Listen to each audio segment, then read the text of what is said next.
Imagine for a second that you lose everything. You lose your job, your savings, your social standing, and your 5-year plan. For most of us, that's a horror movie. It's a total existential collapse. But for one pink starfish living under a rock at the bottom of the Pacific, that isn't a tragedy. It's Tuesday. In fact, it's every day. We've been taught since birth that to be someone, we have to do something. We have to produce, we have to achieve, and we have to be useful. But while the rest of Bikini Bottom is drowning in the anxiety of becoming, Patrick Starr has already arrived. He has mastered a secret that monks spend lifetimes chasing in silent Himalayan caves, and he did it while eating a Krabby Patty. To understand Patrick's radical peace, we first have to look at the frantic neurosis of his neighbors. Look at SpongeBob SquarePants. We love him, but SpongeBob is a slave to the spatula. His entire sense of self-worth is tied to his labor at the Krusty Krab. If he's not flipping burgers, he's a hollow shell. He literally undergoes a psychological crisis if he's 1 minute late for work. Then you have Squidward Tentacles, who is trapped in the status trap. He believes his life only has value if he is recognized as a great artist. Because he isn't, he lives in a constant state of bitter resentment. And then there's Patrick. Patrick doesn't have a resume. He doesn't have a 401k. He doesn't even have a door. While his peers are exhausting themselves trying to fill their lives with meaning, Patrick has embraced the vacancy. When SpongeBob asks Patrick, "What do you usually do when I'm gone?" Patrick responds, "Wait for you to come back." On the surface, it's a gag about him being dumb, but philosophically, it's a masterclass in presence. Patrick doesn't feel the need to fill time with productivity to justify his existence. He is perfectly comfortable in the silence of his own mind, even if that mind is just a picture of a spilled milk carton. We live in a world that demands we be useful. If you aren't working, you should be grinding. If you aren't grinding, you should be self-improving. Patrick Starr is the ultimate antithesis to this capitalist boredom.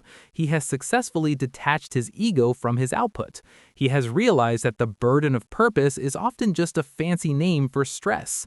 By doing exactly nothing, as he famously claims to have won an award for, he isn't being lazy, he's being liberated. He has realized that the universe doesn't care if you're the employee of the month. The ocean keeps moving whether the grill is on or off. But don't mistake this for simple laziness. There is a specific intentional logic to his emptiness. It isn't just that he's too stupid to care, it's that he has stumbled upon a worldview so profound it borders on the divine. To truly understand how Patrick stays so happy in a world that demands so much, we have to look past the belly fat and the drool and dive into the cold, dark waters of optimistic nihilism. Most people hear the word nihilism and they think of black turtlenecks, existential dread, and the crushing weights of a meaningless universe. It's the terrifying realization that in the grand timeline of the cosmos, your life is a blink, your achievements are dust, and nothing you do actually matters. But there is a second, much sunnier path through that darkness, and Patrick Starr is its prophet. It's called Optimistic Nihilism. If the universe is meaningless, then you are not bound by its rules. If nothing matters, then the pressure to be great evaporates, leaving you free to simply enjoy the ice cream. Think about the iconic, "Oh boy, 3 a.m. moment. Patrick wakes up in the middle of the night specifically to eat a Krabby Patty. To a person obsessed with purpose, this is insanity. It's bad for your health, it ruins your sleep cycle, and it serves no productive end. But to an optimistic nihilist, the joy of the burger in the now outweighs any abstract concern for the later. Patrick understands that the future is a ghost that haunts the present. By living entirely in the immediate sensory moment, the taste of the patty, the comfort of his rock, the laughter of a friend, he bypasses the anxiety of what's next. There's a peculiar brilliance in Patrick's lack of memory and logic. In philosophy, we often struggle with the self, the ego that tells us we need to maintain a certain image. Patrick has no image to maintain. He is perfectly comfortable being the town idiot because he has no ego-driven need to be seen as the town genius. When you stop caring how the world perceives you, you gain a superpower, total authenticity. Patrick can be a goofy goober with 100% commitment because he isn't judging himself. He has looked into the abyss of the meaningless universe, and instead of screaming, he decided to have a nap. This philosophy reaches its peak when how he treats people. When Patrick becomes a genius after a head injury, he realizes that his newfound intellect is actually making him miserable. He's becoming useful, sophisticated, and important, but he's losing his connection to SpongeBob. He chooses to revert back to his stupid self. This is the ultimate nihilistic pivot. If nothing in the world has inherent meaning, then the only things that matter are the connections we choose to value. Patrick chooses love over logic every single time. There's a famous scene where Squidward asks Patrick, "Don't you have to be somewhere at a specific time?" And Patrick simply stares into the middle distance and says, "Not that I'm aware of." To the casual viewer, this is the peak of his stupidity. But in the world of Eastern philosophy, this is a state called mushin, literally no mind. It's a mental state where the ego, the I, and the constant chatter of the brain are completely silenced. Most of us have a narrator in our heads constantly judging, worrying, and planning. Patrick has successfully fired that narrator. In the martial arts world, mushin is the goal of every master, to act without thinking, to be so present in the moment that the gap between impulse and action disappear. When Patrick enters his most chaotic moments, he isn't overthinking, he isn't worried about the consequences or wondering if he looks cool. He is purely being. Think about when he plays the inner machinations of my mind card. We see a carton of milk spilling over. It's the ultimate representation of a mind free of clutter. There is no anxiety about the past or the future. There is only the milk and there is only the spill. The most painful part of being human is often our social ego. We are terrified of being embarrassed, of being wrong, or of not fitting in. But because Patrick operates from a place of no mind, he is effectively immune to social shame. He can walk around with a giant "I'm with stupid" sign pointing at himself and be genuinely delighted by it. While Squidward is a prisoner to the opinions of others, Patrick is free. You cannot insult a man who has no ego to bruise. You cannot make someone feel small if they have already embraced being a nobody.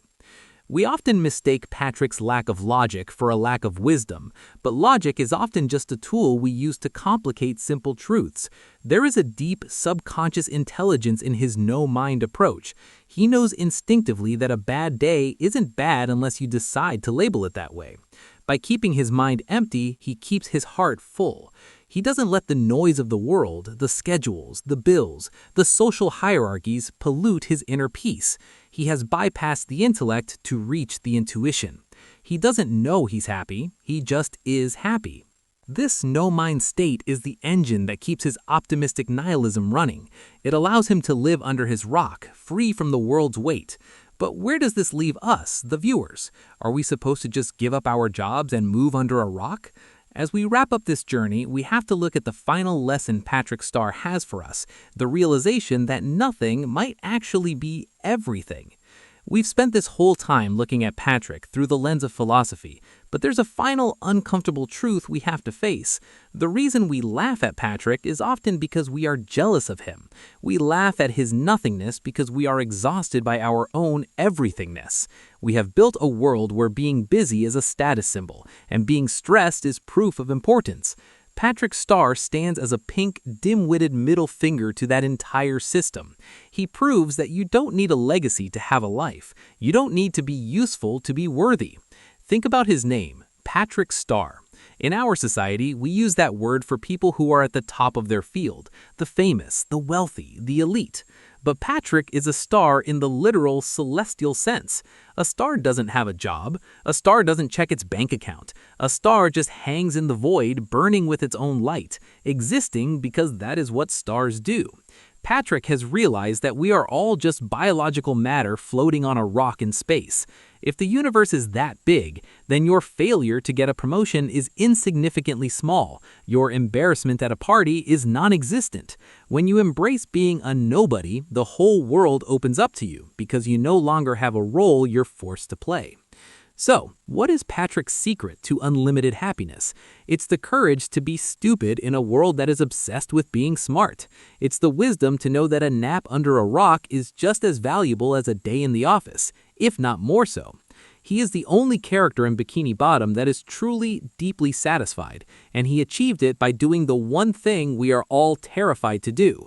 He stopped trying. He stopped trying to be better, stopped trying to be richer, and stopped trying to find a point to it all. He realized that the point of life is the living itself.